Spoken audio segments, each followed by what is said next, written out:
नमस्कार दोस्तों, हम कैसे पता कर सकते हैं कि कोई भी नंबर रेशनल नंबर है या इरेशनल नंबर है। इसको अपन आज डिस्कस करते हैं।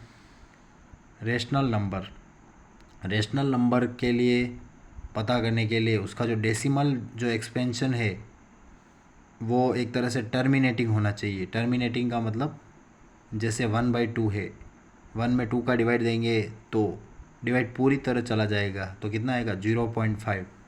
और 7 में 8 का डिवाइड देंगे तो भी डिवाइड पूरी तरह चला जाएगा और रिमाइंडर 0 बचेगा, यानी 0.875 बार डिवाइड जाएगा।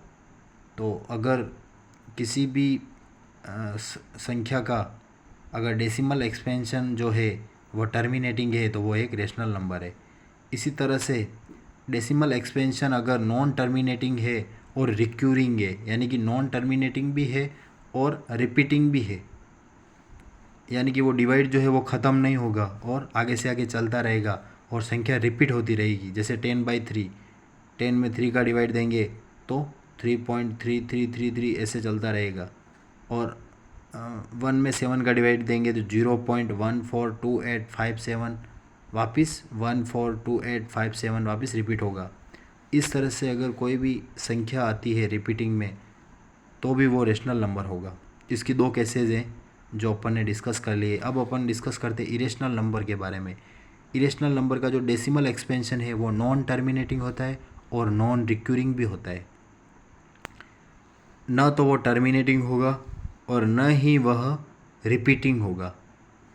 जैसे इस तरह के नंबर देखने को अगर मिलते हैं, जैसे 0.150, फिर वापस 15 के बाद 2 0, 15 के बाद वापस 3 0 और 15 के बाद वापस 4 0। इस तरह से एक संख्या बढ़ती जाती है और न रिपीट होती है, तो ऐसे नंबर इरेशनल नंबर कहलाते हैं। जैसे 1.10, 1 के बाद वापस 2 0, 1 के बाद 3 0, 1 के बाद 4 0, फिर वापस 1 के बाद 5 0, यानी ये संख्याएँ रिपीट नहीं हो रही है, एक संख्या इंक्रीज़ हो रही है। पाई भी एक तरह से इरेशनल नंबर है। पाई की वैल्यू जो है 3.141592653897323846264338327950 आगे भी चलती रहती है, यानी कि ये नॉन टर्मिनेटिंग है और नॉन रिक्यूरिंग है। इसका डेसिमल जो एक्सपेंशन है, यानी पॉइंट के बाद इसका जो प्रसार है वो है नॉन टर्मिनेटिंग और नॉन रिक्यूरिंग है। टर्मिनेटिंग भी नहीं है और रिक्यूरिंग भी नहीं है। धन्यवाद दोस्तों, वीडियो अच्छा लगे तो शेयर कीजिए और चैनल को सब्सक्राइब कीजिए।